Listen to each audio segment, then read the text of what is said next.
You might not realize it, but your fuel system is under an immense amount of pressure, and if that pressure gets too high, it can cause serious damage to your engine internals. That is exactly what the P018F code is trying to warn you about. This code tells us that the fuel system overpressure relief valve is activating way more often than it should.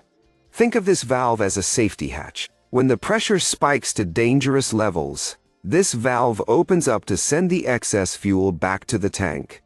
It is a safety mechanism. However, if your car's computer, the PCM, notices that it has to trigger this safety hatch constantly, it throws this code. It is saying, hey, we have a chronic pressure problem here. This is considered a severe code because unchecked high fuel pressure can lead to rich exhaust conditions, fouled spark plugs, and even mechanical failure. You will likely feel it as a rough idle, especially when the engine is cold, or you might notice you are burning through gas much faster than usual.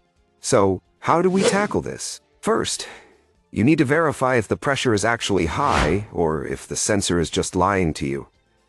You will need a manual fuel pressure gauge for this. Hook it up and see if the reading matches manufacturer's specs. If the pressure is normal on the gauge but the computer thinks it is high, you are likely looking at a bad fuel pressure sensor or a wiring issue. But if the pressure really is skyrocketing, we need to look at the fuel pressure regulator. On many modern cars, this is electronic. If it is stuck or failing, it causes pressure buildups.